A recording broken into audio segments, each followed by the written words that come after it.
Dentro das festas populares ligadas á relixiosidade, as romarías da nosa terra son universais, porque poñen de manifesto a mestura cultural que chegou desde tempos ancestrais ata o día de hoxe.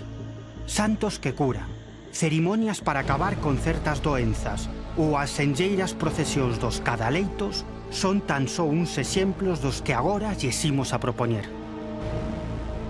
En Galicia hai moitas romerías onde se leva como ofrenda un cadaleito ou unha mortalla. É a loita da luz contra a escuridade, e dicir, achegarse á escuridade para vencer, a través da luz, vencer a propia escuridade. Pero como comeza esta tradición da procesión das mortallas? Pois para responder a esta pregunta temos que viaxar no tempo ata o ano 1469. A coca de rondela é unha figura simbólica que representa o mal, representa o demo, a lesía, o pecado, que se inserta nas procesións do Corpus. Este templo, Catedral de Colonia, xunto coa de Bueu, aquí a Capela dos Santos Reis, son as únicas de Europa dedicadas a estes tres homes.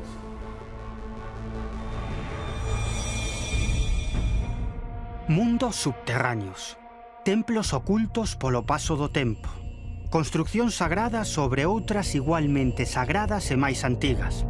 Ao longo dos próximos minutos imos percorrer algúns dos templos máis enigmáticos de Galicia. Enclaves que foron escavados na dura pedra ou levantados sobre outros que xa estaban ali desde antigo e que, como veremos, non foron colocados neses lugares por casualidade. Xa desde o principio houbo moita controversia con respecto ao seu orixe, incluso ás súas funcións, e canto máis traballos de excavación arqueolóxica e estudios se facían, pois parecía que se enrevesaba aínda máis. Entraban en éxtase en medio de danzas frenéticas, en medio dunha serie de sons, de música, cortábanse os seus órganos sexuais e entregaban eses órganos e a súa sangue a deusa Cibeles. Pero quizáis o máis interesante de todos se encontra aquí abaixo.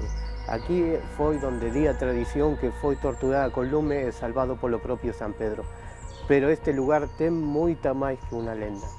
Na parte superior se sacrificaba un animal, recollíase o sangue do animal, caía sobre o iniciando, a roupa tiñeríase ca sangue, e el sairía agatuñando, se non había outra forma de sair máis que agatuñando.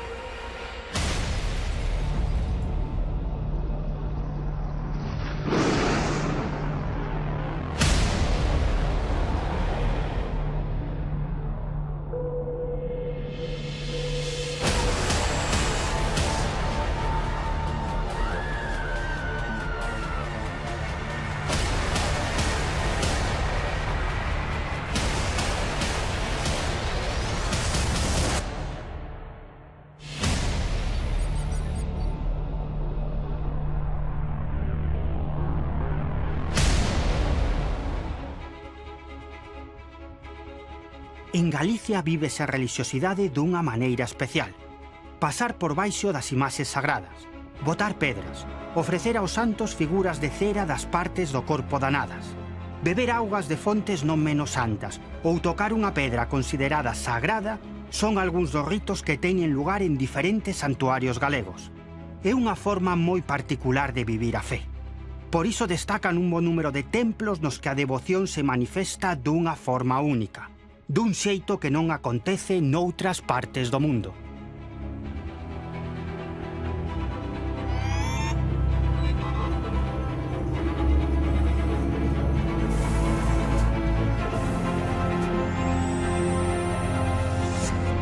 O lugar agora está moi tranquilo, pero nos días de romaría este enclave transfórmase nun formigueiro humano. As escenas que se desenvolven ao longo da xornada son indescritibles. Porque quen ven ata aquí faio para agradecer a Santa a súa intercesión para salvar algunha doenza, algunha crise e mesmo a morte. A forma de agradecelo é, en ocasións, moi singular. Bueno, pois sí, efectivamente, Santa Marta de Ribarteme convértese precisamente nesta feira e esta romaría relixiosa nunha transmutación. Podíamos dicir que o fervor relixioso de feito fai que se transforme absolutamente esta maravillosa localidade das Neves. Que é o que acontece? Moitas cousas. Primeiro, a devoción da xente que quere, sobre todo, enfocar pois, a súa saúde nas mans desta santa, de Santa Marta, como sabemos, a irmán de Lázaro, do resucitado por Xesús Cristo. E realmente é incrible, xente de xeonllos, xente con exvotos, xente con figuriñas de cera, xente con rezos e pregarias, xente realmente en cadaleitos, de feito é unha das, digamos, máis características desta romaría, que de algún xeito lle deu renome internacional. Realmente hai que poñer a un lado o que son o fervor religioso tamén e outro tamén o que é o fervor turístico e o fenómeno sociolóxico, que é importante tamén telo en conta, que acompaña a este tipo de tradición tan antiga. Aquí neste lugar o culto a Santa Marta vén de moi antigo. Aínda que a igrexa que vemos hoxe en día é de 1808, construíuse sobre os restos de outra capela aínda máis antiga que nos remonta a un culto que ven dende a Idade Media, no que se evidencia a tradición que ten Santa Marta de Riberteme, que se remonta a varios séculos atrás. Ben, en primeiro lugar, as orixes é propiamente a figura de Marta. Marta din que, precisamente, despois da morte de Cristo, saiu de Xudea e viaxou e chegou ao sur da Provenza, ao sur de Francia. Ali, pois, inaugurou un mosteiro, se din que resucitou a un náufrago e que tamén que matou a un dragón. De feito, aínda se pode ver a súa imaxe en riba, de algún xeito, vencendo a este dragón que din que aínda sigue ali a súa imaxe en Marsella. De feito, ali mesturouse con dúas ordes, as ordes de cabalería, dos fidalgos e da nobreza, e despois tamén cas ordes religiosas. E de algún xeito, por este camiño xacobeo francés, achegouse aquí a Galicia, provocando que pudiera incrustarse profundamente no noso acervo espiritual. De feito, temos aquí unha connotación tamén pagán, non somente en Santa Marta de Ribarteme, en San Andrés de Teixido. É dicir, hai un entroncamento tamén con tradicións que chegan incluso moito máis antigas, como son, por exemplo, as chamadas incubacións mistéricas na antiga Grecia, etc. E dicir que había que descender a unha tumba vivo para poder vencer a morte. Ademais da romaría de Santa Marta, existen outras na xeografía galega onde tamén se procesiona aos vivos dentro de cadaleitos. No Santo Cristo de Xende, por exemplo, desde hai máis de 100 anos que se salvaba da morte, xa protagonizaba manifestacións similares. Pois efectivamente, este tipo de tradición, sobre todo o máis popular que é deste tipo de tradición e de romaría, estamos falando sobre todo dos cadaleitos, é dicir, os vivos mortos, non? Que van dentro dos cadaleitos ou que transportan, como en outras tradicións tamén, os propios cadaleitos. Isto é unha tradición que espállase tamén por outros lugares aquí de Galicia. Temos, por exemplo, na provincia de Pontevedra, en Alhama, precisamente o Santo Cristo de Xende, que de algún xeito, aínda que vai perdendo adeptos aqueles que se ofrecen, non, para ir no cadaleito, realmente tamén, entre outras cousas, recollía este tipo de tradición pois co cadaleito que transportaba o vivo. Tamén estamos vendo que este tipo de tradicións dábanse tamén en outro tipo, historiográficamente recollidas, en outro tipo de tradicións religiosas, filosóficas e mistéricas. Isto é importante telo en conta. É a loita da luz contra a escuridade, e dicir, achegarse á escuridade para vencer, a través da luz, vencer a propia escuridade, que simbolizaría de algún xeito a incubación dentro do cadaleito. En Galicia hai moitas romerías onde se leva como ofrenda un cadaleito ou unha mortalla. Algunhas están institucionalizadas, prácticamente todos os anos os fieis levan este tipo de ofrendas. Noutras, ocasionalmente, por exemplo, nos milagres de Amil ou en Santo Cristo de Xende, é ocasionalmente. Pero unha das máis antigas de cantas se teñen referencia é a que se celebra aquí, a romería das mortallas, na festa do Nazareno, na Pobra do Caramiñal.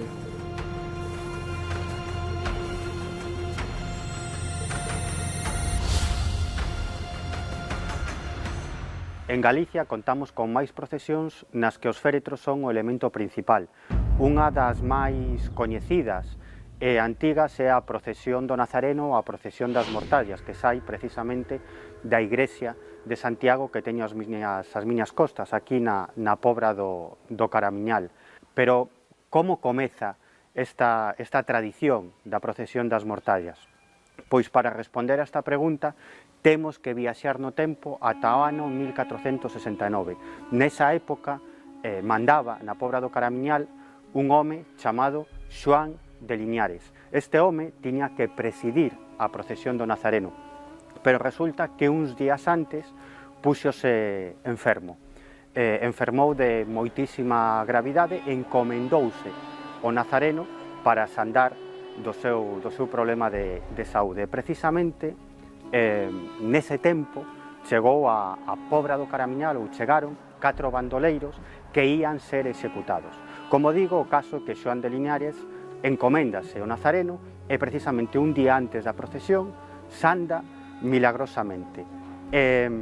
Entón, cando se dá conta de que a súa xente xa preparada o féretro e as mortallas, así que Xoán de Liñares decidiu vestirse con eses roupaxes e facer que eses 4 bandoleiros levaran o seu féretro na procesión. E, por suposto, o que fixo Xoán de Liñares logo foi conmutar, perdoar a pena de morte a eses 4 bandoleiros. Dende entón, calquer persoa que sanda milagrosamente leva o seu féretro na procesión das Mortallas.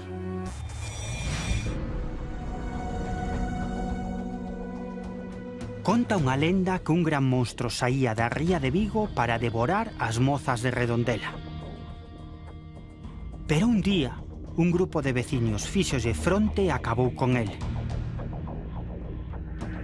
Celebraron a vitoria paseando o corpo da besta polas rúas da vila, mentres as mulleres bailaban coas nenas sobre os sombreiros e os homes realizaban unha danza sincronizada coas súas espadas.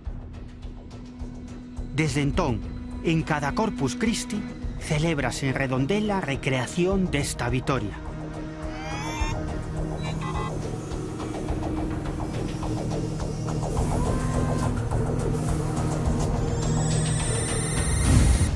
A Coca de Redondela é unha figura simbólica que representa o mal, representa o demo, a heresía, o pecado, que se inserta nas procesións do Corpus. O Corpus é unha procesión, é unha festa que se integra no calendario católico a partir do século XIV. E a partir de aí, todo o corpo cívico das vilas e das cidades se integraba nesa procesión. Cada un deses corpos cívicos, que fundamentalmente eran os gremios, levaban sempre unha figura, un xogo, unha danza. E en este caso, a Coca a levaba o gremio, en Galicia, o gremio dos zapateiros. Esa figura simbólica o que pretendía ser unha contraposición como o mal frente ao ben. O ben era Cristo sacramentado. Por lo tanto, durante as procesións, esta figura salía normalmente por diante da procesión para escapar precisamente do ben.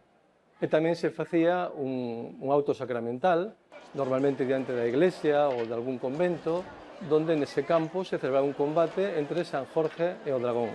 De novo temos a figura simbólica do ben, encarnada por San Jorge, e a figura simbólica do mal, que sería a Coca.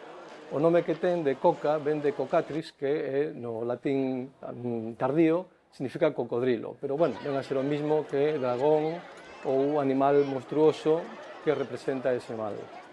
Por tanto, é unha figura que vai aparecer en prácticamente toda a Europa católica, evidentemente, sobre todo a partir do século XVI co Concilio de Trento.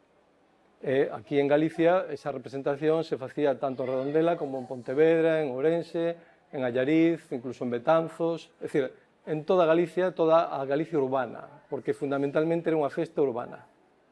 Eso non quere decir que non houbera tamén a festa do Corpus en zonas que non eran urbanas, pero era simplemente a procesión, non levaban outras figuras. Pola mañá a imaxe da Virxe sale en procesión, pero diante dela vai a Coca, como se estuvese fuxindo da Virxe, é dicir, a imaxe pagá está por diante como escapando da imaxe religiosa. É unha clara alusión a como o cristianismo venceu o paganismo.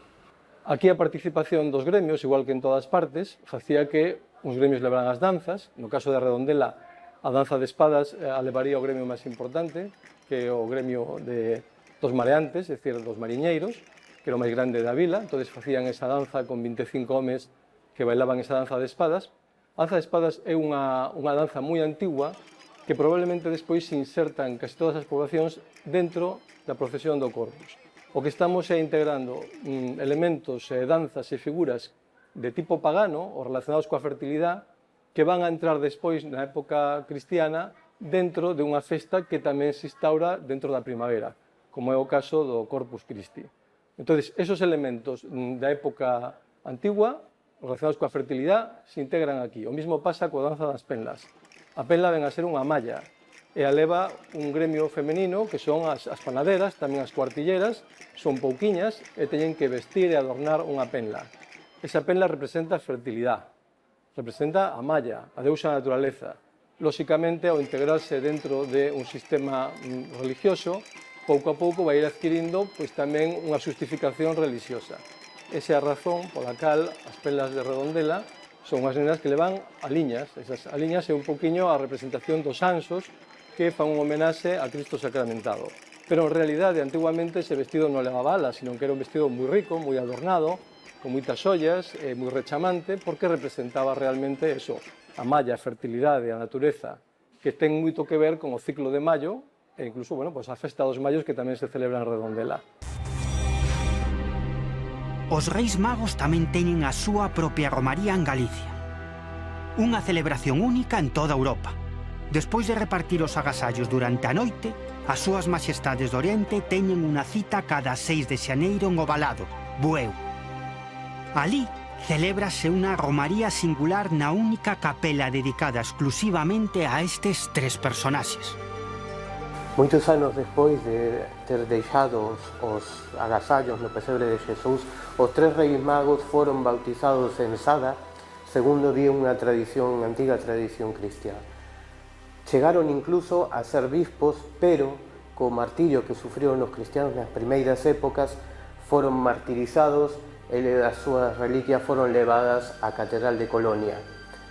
Este templo, Catedral de Colonia, xunto coa de Bueu, aquí a Capela dos Santos Reis, son as únicas de Europa dedicadas a estes tres homes.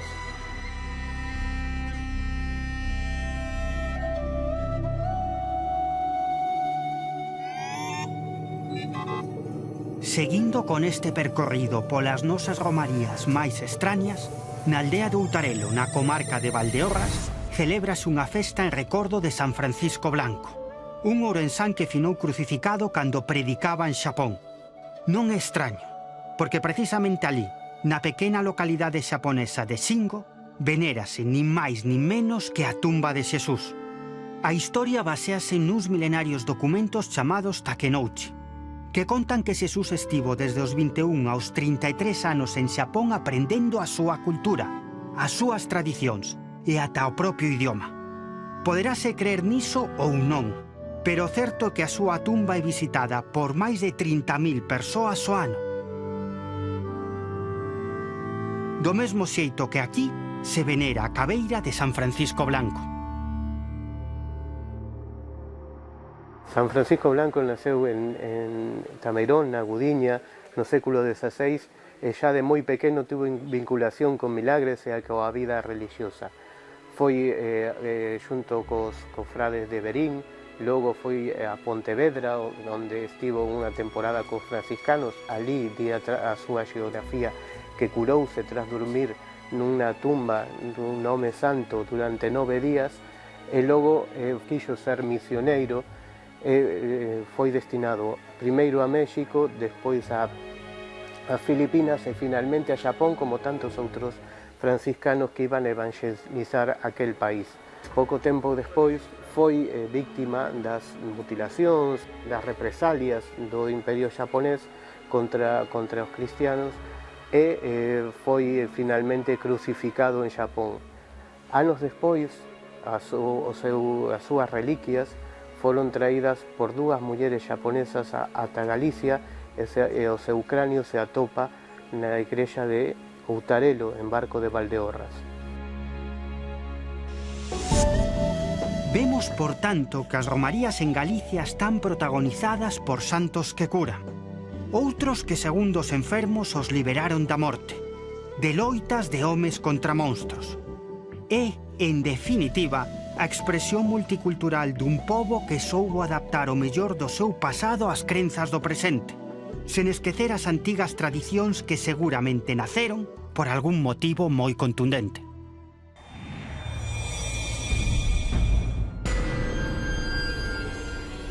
Baixo terra existe un mundo por descubrir. Todos os mitos sinalan a existencia de túneles interminables, recintos sagrados e saberes ocultos que están agochados nun inframundo subterráneo.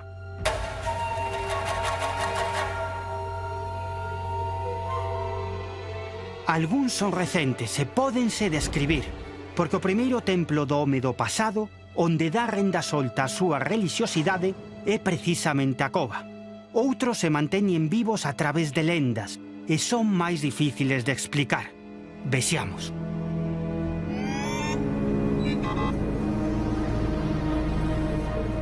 Os nosos primeiros pasos lévannos a unha aldea situada a 14 kilómetros da cidade de Lugo. Aquí, baixo a igrexa cristiá, atópase un templo antigo sorprendente, construído nos últimos anos do Imperio Romano. Só hai que contemplalo para darse conta de que se trata dunha construcción extraordinariamente singular. Fai máis de 90 anos que se fixo esa descuberta impresionante do conxunto monumental de Santa Eulalia de Bóveda. Xa desde o principio houbo moita controversia con respecto á súa definición, á súa datación, ao seu orixe, incluso ás súas funcións. E canto máis traballos de excavación arqueolóxica e estudios se facían, en vez de realmente poder atinar nos datos ou no seu significado e demais, pois parecía que se enrevesaba aínda máis. Atopándose feita a descoberta no ano 26, poucos anos despois xa foi declarado Monumento Histórico Artístico Nacional nos anos 30. Despois do achado, xa se fixo as primeiras intervencións arqueolóxicas donde se aprecia unha das primeiras singularidades, que é ese espacio abovedado, recheo de unhas pinturas ao fresco con uns motivos iconográficos moi naturalistas e igualmente interesantes. Pero que é en realidade este santuario? Cal era a súa función? A verdade é que os expertos non se poñen de acordo. Algúns din que trátase dun santuario paleocristiá, feito polos primeiros cristiás que chegaron a Galicia no século III, no século IV, no século V. Outros din que pode ser a tumba de Prisciliano. Prisciliano era un bispo galego, un bispo moi herexe, que foi decapitado por orde do emperador en Alemania e cuxos restos parece que chegaron a Galicia. Por iso hai quen pensa que Prisciliano está aquí enterrado, que esta sería a tumba, o sepulcro de Prisciliano. Pero logo hai un bo feixe de especialistas que pensan que en realidade este é un santuario dedicado a deusa Cibeles.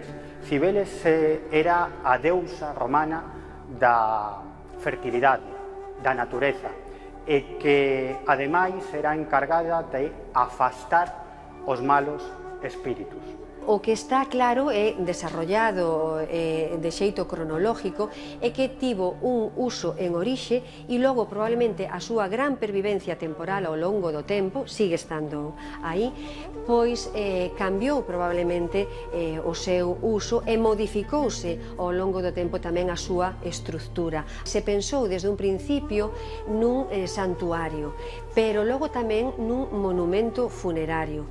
Despois, cando Chamoso Lamas atopou no pavimento marmorio, ao levantalo, unha especie de estanque ou piscina pequeniña, e foi cando se empezou a falar de que podería ser un ninfeo ou un santuario tamén adicado ou relacionado con unha fonte medicinal. Esta interpretación como santuario pasou a considerarse a partir dos anos 50 como un ninfeo, era a teoría máis aceptada, máis divulgada, digamos.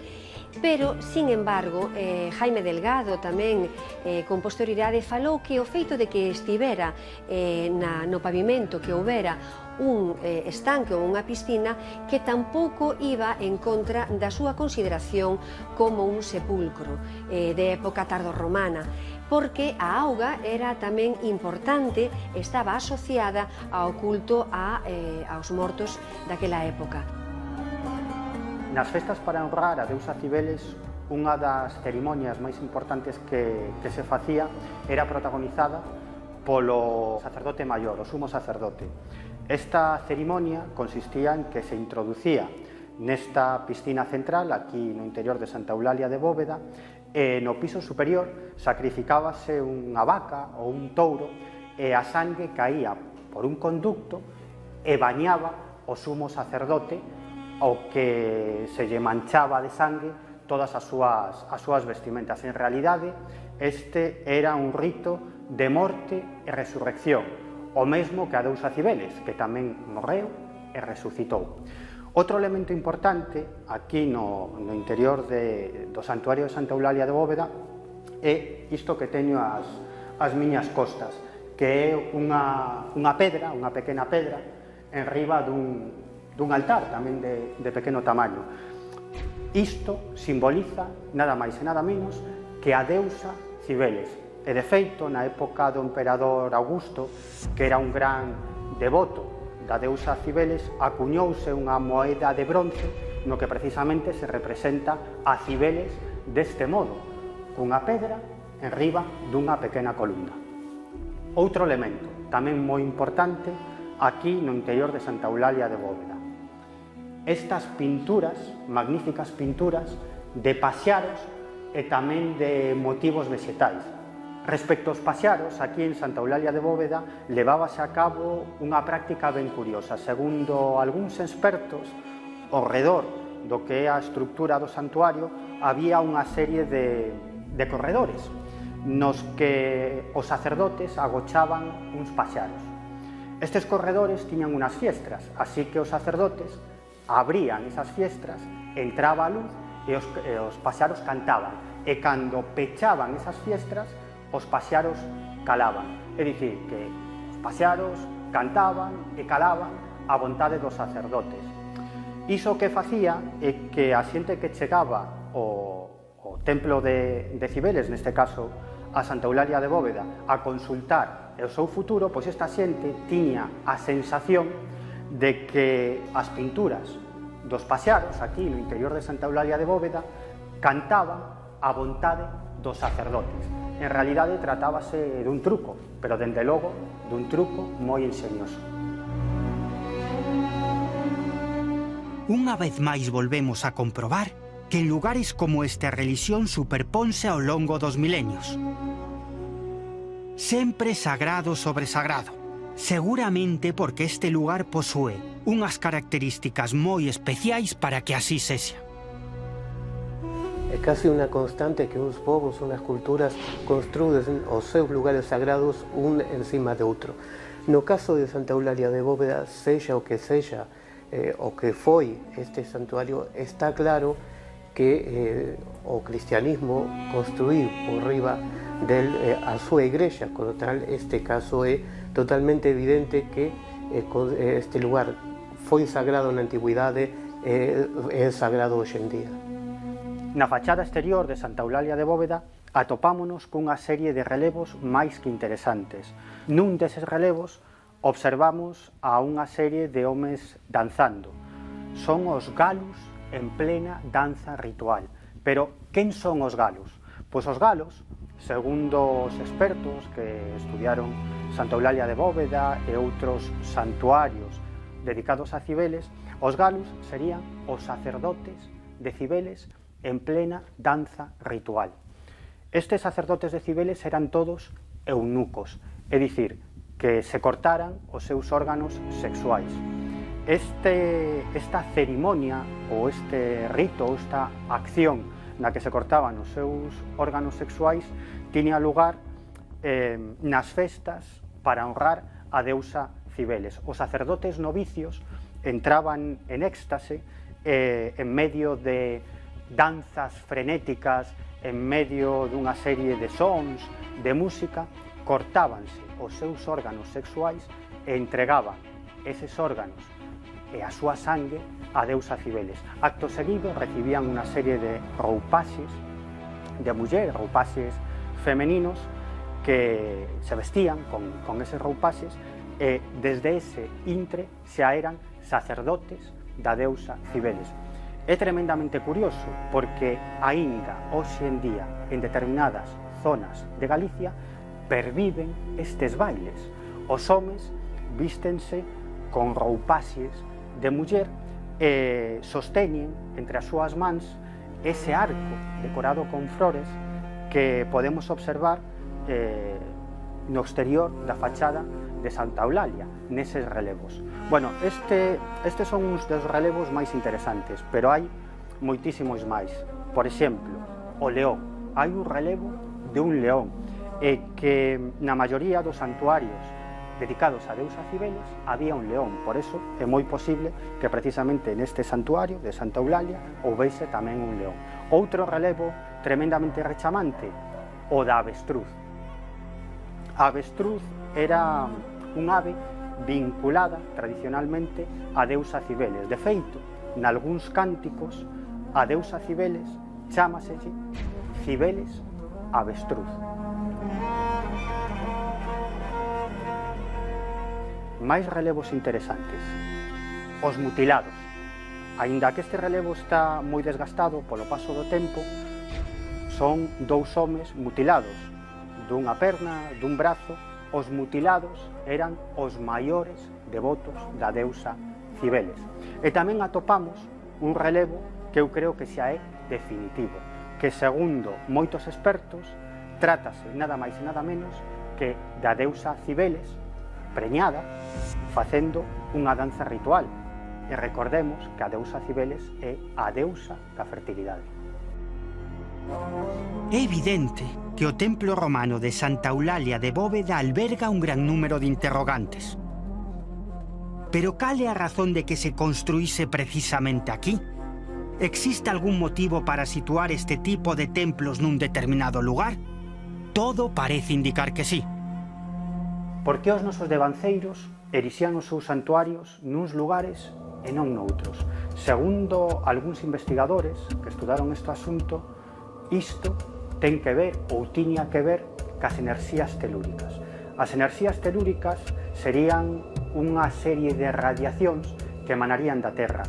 Nalgúns lugares estas enerxías telúricas son negativas, son perniciosas para a saúde, pero noutros sitios estas enerxías telúricas que supostamente emanarían da Terra levarían a xente ou influirían na xente para provocar nas persoas estados de benestar, de introspección, de meditación.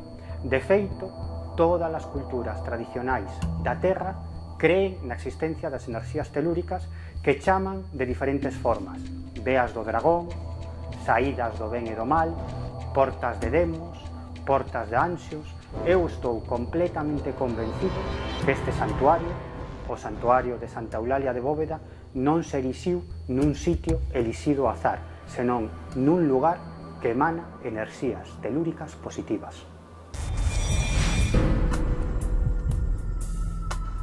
Unha lenda asegura que unha moza chamada Mariña, que vivía nunha antiga cidade asolagada polas augas da lagoa de Antela, abrazou o cristianismo en tempos da Roma pagá. Por rexeitar o amor dun dos gobernantes, foi torturada ata que finalmente morreu decapitada. A súa cabeza deu 3 golpes no chan, e de cada un xurdiron 3 mananciais que hoxe se consideran milagrosos.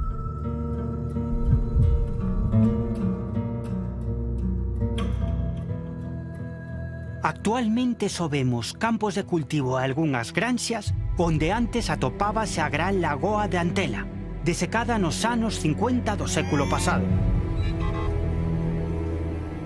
Poucos kilómetros ao norte do antigo encoro atópase Santa Mariña das Augas Santas.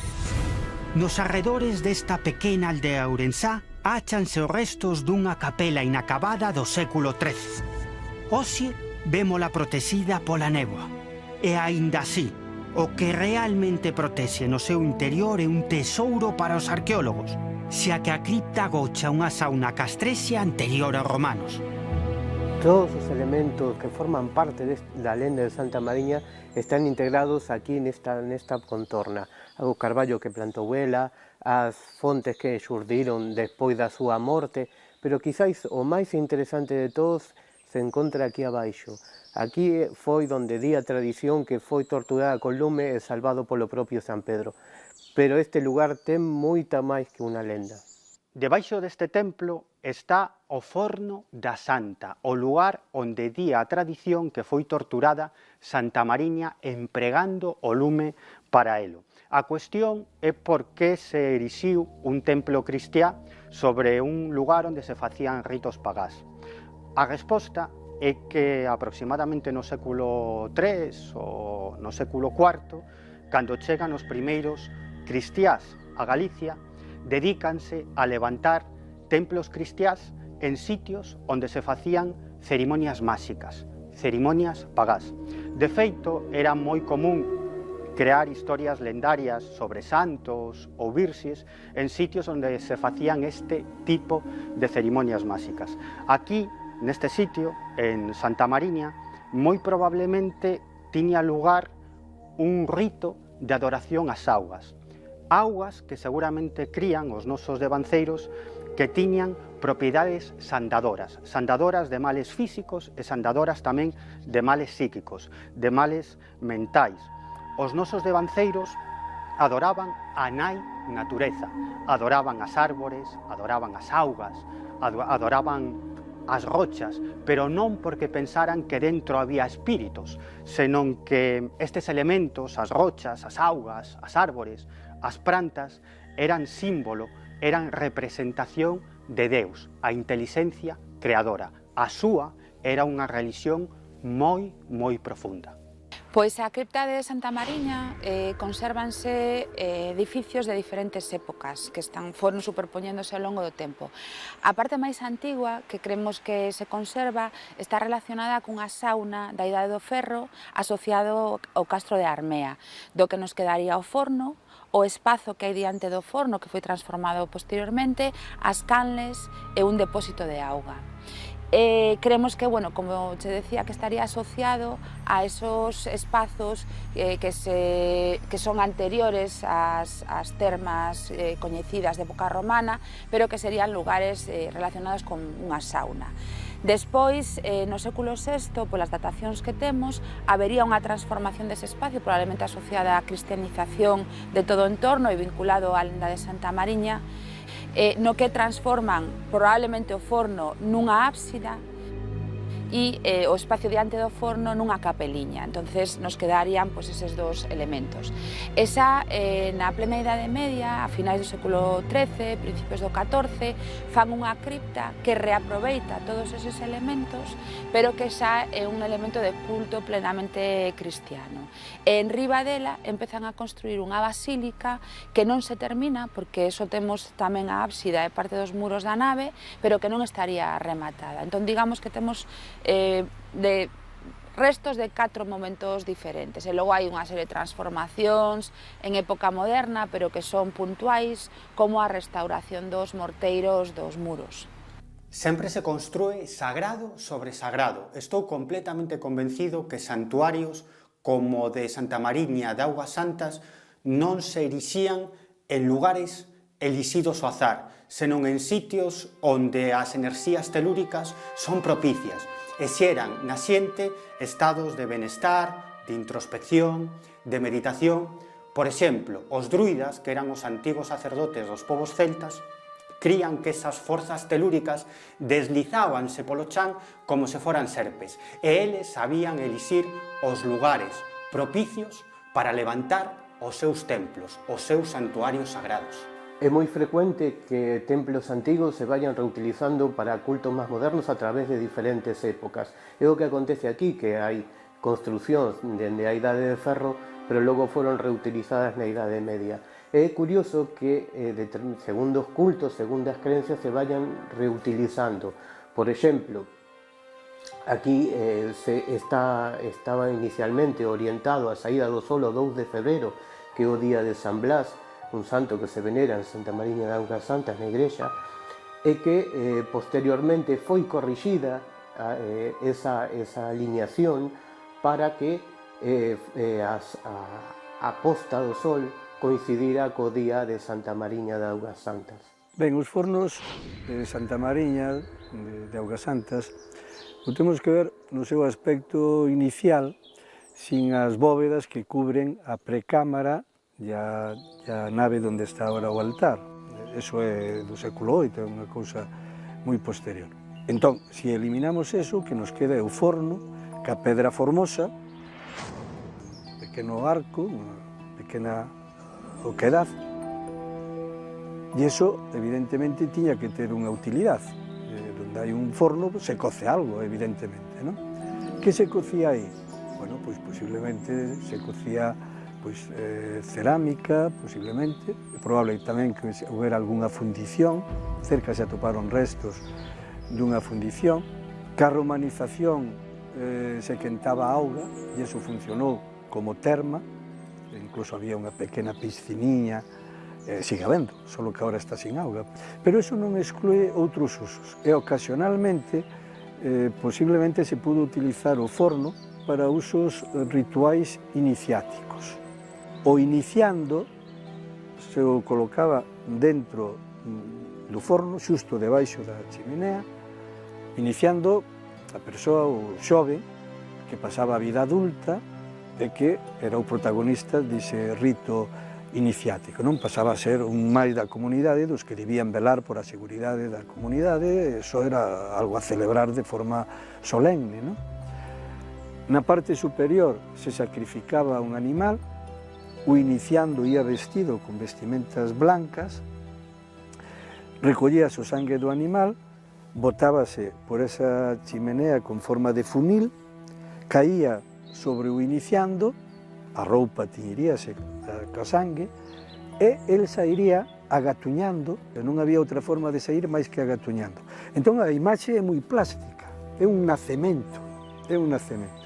Esa persoa que sae, aínda co sangue, agatuñando por esa porta tan baixiña, e que nace unha nova vida, a vida de adulto, e con esa misión de protexer aos seus conveciños, a súa comunidade. É unha interpretación realmente moi visual, non? De unha dos usos. Despois, evidentemente, se lle deu outros usos, se queimou pois a santa, San Pedro a sacou pola chimenea. Pero iso forma parte dese proceso de cristianización brutal que se fixo en Santa Mariña, no que se cristianizou absolutamente todo, empezando polas augas, non? A lenda de Santa Mariña está asociada a unha nena que é capturada por Olibrio, que é un gobernador romano da zona, que quere que sexa a súa esposa e que ela negase porque está casada con Deus, non? Entón, a partir de aí surxe todo un proceso, segundo a lenda, de martirio, no que intentan primeiro queimala, a sacaría San Pedro a través do burato que hai no forno, a levaría a remollar nunhas pioucas que están nos pés do castro de Armea, e despois finalmente habería un martirio, lle corta a cabeza, a súa cabeza dá 3 botes, e ali é onde surden as 3 fontes sagradas que hai en Santa Mariña de Augas Santas. O nome de Santa Mariña de Augas Santas, Santa Mariña é un nombre que está asociado coa auga, e Augas Santas tamén, non? Entón, digamos que tanto a xente do lugar hoxe en día sigue vinculando eses episodios da lenda a todo o espazo do edificio e do entorno, como durante os períodos históricos os diferentes bispos que falan sobre este lugar tamén o relacionan con eses momentos martiriais.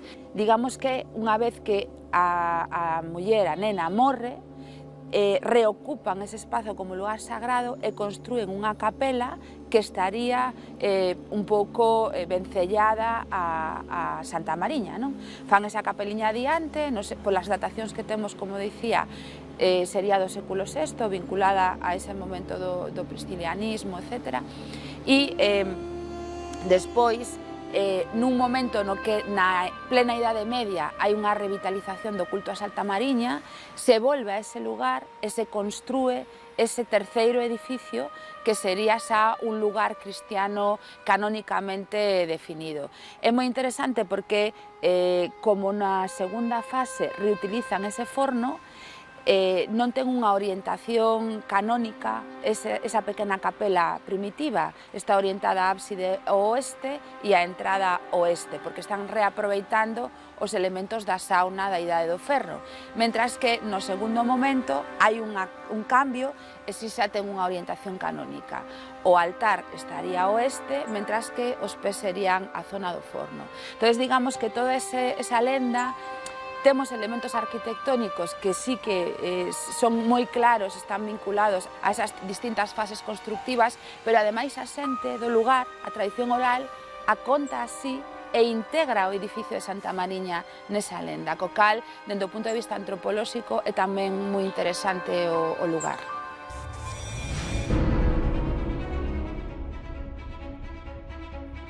Seguimos a nosa procura de algúns dos santuarios rupestres máis alucinantes de Galicia. Lugares que non foron situados aí, como xa dixemos, por simple casualidade. Os suevos, por exemplo, tras a caída do Imperio Romano, crearon o Reino de Galicia. Eles crían que o deus Wotan podía vivir no interior das pedras.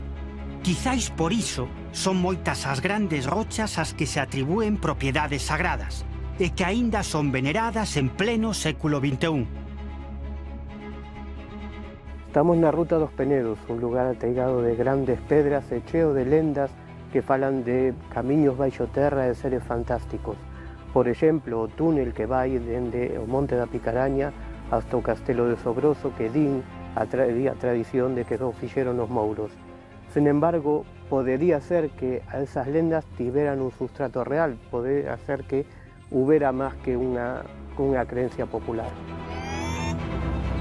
Quizáis por este motivo construíronse santuarios cristiáns como da Asunción, en Salvaterra do Miño, que hoxe permanece tristemente esquecido, protegido por recios penedos como se fose un fortín. Na porta desta ermida, da Ermida da Asunción, unha señora contoulle a Rafael Quintía, que é un dos mellores antropólogos galegos, que baixo a Ermida da Asunción, hai unha construcción subterránea, unha construcción feita polos mouros. Os mouros, na tradición popular galega, son uns seres sobrenaturais aos que se lles atribúe a construcción de todo tipo de monumentos megalíticos.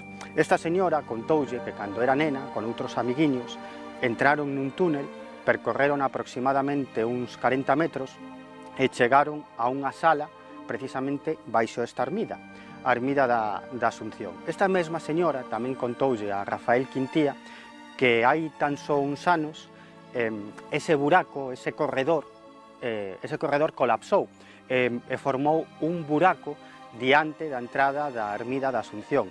Así que puxéronlle por riba unha losa de granito que aínda pode verse na entrada da Ermida da Asunción. Os mouros son os personaxes máis coñecidos de toda Galicia, os personaxes míticos que non son os galegos, non son os labregos, non son os gandeiros, non son a xente que vive no rural, senón que son personaxes que viven nun mundo propio, pero interactuando co rural. Entre os seus moitos atributos están a feiticería, manexar a feiticería, dominar a pedra, as construcións extrañas, as construcións antigas están atribuídas a eles, pero un dos seus lugares onde habitan é baixo terra. En Galicia existen numerosos mitos e lendas asociados a estes lugares subterráneos. Algúns dos cales estarían habitados por criaturas sobrenaturais ás que, ao parecer, non lles gusta ser molestadas.